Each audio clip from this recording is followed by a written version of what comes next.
নমস্কার। ইভানা চ্যানেলের পক্ষ থেকে আজকে একটা বিষয় আপনাদের কাছে না এনেই পারলাম না। অনেক কিছু লেখালেখি চলছে, আপনারা দেখতে পাচ্ছেন। 26,000 শিক্ষকের চাকরি বাতিল। আমি একজন শিক্ষক, তাই এই বিষয়টা আমার মনে হলো একবার উপস্থাপনা করা উচিত। সেখান থেকেই আপনাদের সামনে এসেছি। কয়েকটা বিষয় যেমন বলবো, পাশাপাশি কিছু আমার অ্যাডভাইস থাকবে আপনাদের জন্যে। প্রথমত বলি যে চাকরি চলে যাচ্ছে বা 26,000-এর চাকরি চলে গেল, এই জায়গাটায় কিন্তু ঠিক না। কেন ঠিক নয়? না, 26,000 তো নিয়োগ হবে, আবার নতুন করে নিয়োগ হলে 26,000 ছেলে মেয়ে তো চাকরি পাবে, তাই তো? তো আমরা একটা জায়গায় ভুলে যাচ্ছি যে আমরা ভাবছি যে যাদের চাকরি চলে গেল বা তাদের পরিবারের কি হবে। আচ্ছা, ভেবে দেখুন তো, যারা বঞ্চিত এতদিন, যোগ্য বঞ্চিত যারা বাইরে 1300 দিন 1400 দিন ধরে আন্দোলন করছে, তাদের পরিবারের কথা কেউ কি আমরা ভেবেছি? যারা চাকরি পেয়ে গেছিল, টেম্পটেড নন টেম্পটেড সেটা পরের জায়গা, তাদের পরিবারকে নিয়ে আমরা ভাবছি। কিন্তু যারা 1300 দিন 1400 দিন ধরে অনশন করলো, রাস্তায় বসে আন্দোলন করলো, তাদের কথা আমরা কেউ এখনো একদম ভাবছি না। প্রথমত আসি, সুপ্রিম কোর্টের রায় অত্যন্ত সুন্দর, আমার অন্তত লেগেছে। কেন? আপনারা বলবেন কেন? না, যোগ্য অযোগ্য, টেম্পটেড নন টেম্পটেড যখন বাছাই করা যাচ্ছে না, সেখান থেকে শিক্ষা স্বার্থে সুপ্রিম কোর্ট রায় দিলেন যারা নন টেম্পটেড শিক্ষক তারা স্কুলে আসতে পারবেন 31শে ডিসেম্বর পর্যন্ত, এবং তার মধ্যে 31শে মের মধ্যে পরীক্ষা ব্যবস্থা নোটিফিকেশন করতে হবে এবং 31শে ডিসেম্বরের মধ্যে নতুন নিয়োগ করতে হবে। খুব সুন্দর কথা। তো এখানে আবার দেখছি হাউতাস করে আবার নতুন করে আবার আন্দোলন করব, আমরা কেন বঞ্চিত হব, আমরা যারা যোগ্য তারা কেন আমাদের নতুন করে পরীক্ষা দিতে হবে। আচ্ছা, ভেবে দেখুন তো, যোগ্য বাইরেও যারা ছিলেন, আন্দোলন করছিলেন, তারাও যোগ্য, আমরা আবার নতুন করে পরীক্ষা দেবো কি করে? পরীক্ষা তো দেবে সেই সালে 2016 সালের যারা ফর্ম ফিল আপ করেছিলেন তারাই তো পরীক্ষা দেবেন। আমরা ভুলে গেছি, সবাই তাহলে কম বেশি ভুলে গেছেন। আমি তো বরং মনে করি যারা স্কুলে রয়েছেন এখনো পর্যন্ত, তারা তো সেই বিষয়ে পড়াচ্ছেন। তাহলে আমার তো মনে হয় যারা স্কুলে এখন কর্মরত রয়েছেন অথচ চাকরি চলে গেছে বা যাবে, তারা তো বেশি পরিমাণ অগ্রাধিকার পাবেন বা খুব সহজেই প্রশ্নের উত্তর দিতে পারবেন। বরং যারা বঞ্চিত যোগ্য বাইরে ছিলেন তারা তো পড়াশোনাতে নেই, তারা তো স্কুলে যাননি পড়াতে। তাহলে যারা বর্তমান স্কুলে রয়েছেন বা থাকবেন 31শে ডিসেম্বর পর্যন্ত 2025, তারা কেন এত উতলা হচ্ছেন?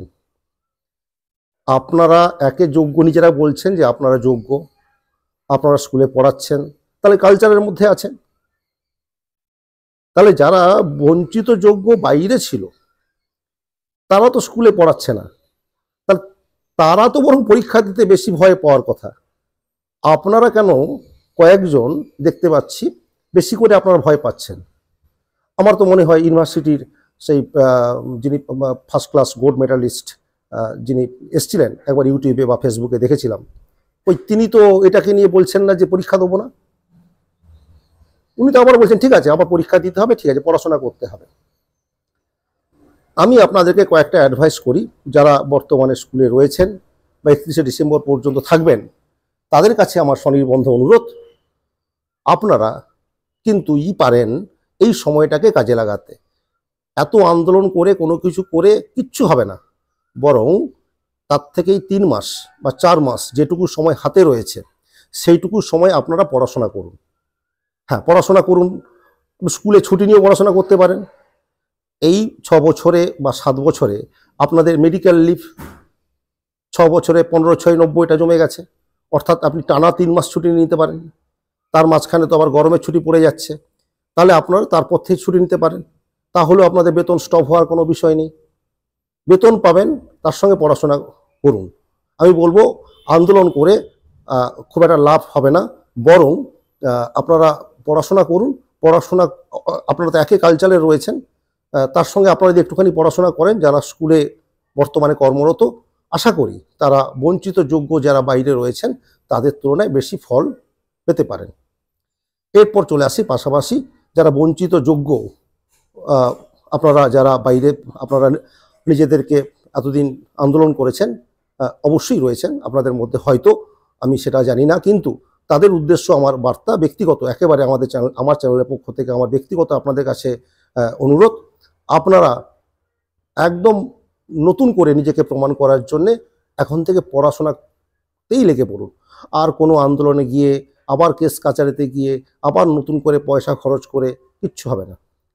পাশাপাশি আমি বলবো আপনাদেরকে, যারা স্কুলে কর্মরত রয়েছেন বর্তমানে 31শে ডিসেম্বর পর্যন্ত,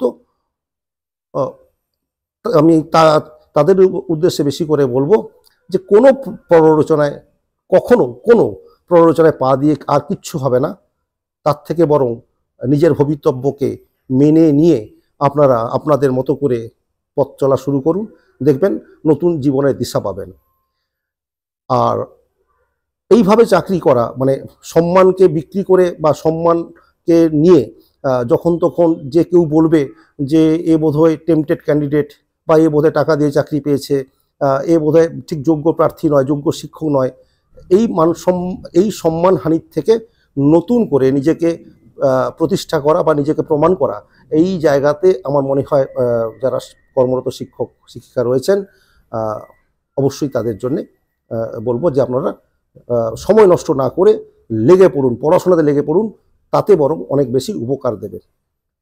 আর গ্রুপ সি গ্রুপ ডি তো পুরোটাই টেম্পটেড প্রায় বলে দিয়েছে, তার মানে গ্রুপ সি গ্রুপ ডি যারা সত্যি প্রকৃত মানে রয়েছেন, মানে যোগ্য, তারাও তাদের কাছে অনুরোধ, আর কোনো কিছু করে কিচ্ছু হবে না, তার থেকে বরং পড়াশোনা করে নতুন করে নিজেকে প্রস্তুতি নিন, যাতে আগামী দিনে আপনি আপনার পরীক্ষায় ভালো ফলাফল করতে পারেন। তবে এখানে এই জায়গাতে বলবো, যারা বঞ্চিত যোগ্য বাইরে ছিলেন তাদের জন্য কিন্তু এটা বড় সুযোগ, নিজেকে প্রতিষ্ঠা করা, নিজেকে আবার প্রমাণ করা যে আমরা যোগ্য ছিলাম, আমরা পেয়েছিলাম বা পেতে পারতাম। তো সুপ্রিম কোর্ট তো আপনাদের একটা দরজা খুলে দিয়েছে। তাই আমি সকলের কাছে একদম, যারা 2016 সালে ফর্ম ফিল আপ করেছিলেন সকলের জন্য, সকলকে আমি অনুরোধ করব, আর কোনো প্ররোচনায় পা দিয়ে, কোনো আন্দোলন করে, কোনো রকম রাস্তায় নেমে আমার মনে হয় না ব্যক্তিগতভাবে কোনো কিছু লাভ হবে। তার থেকে বরং চলুন সবাই মিলে পড়াশোনা শুরু করি। নমস্কার। আমার যদি এটা ভালো লাগে, এই অ্যাডভাইস আপনারা সকলকে ছড়িয়ে দিন। সত্যি কোনো আন্দোলন করে, কোনো কিছু করে কিচ্ছু হবে না, চোখের জল ফেলে কিছু হয় না, নিজেকে প্রমাণ করতে হবে। এইটুকু অনুরোধ রেখে ধন্যবাদ সকলকে।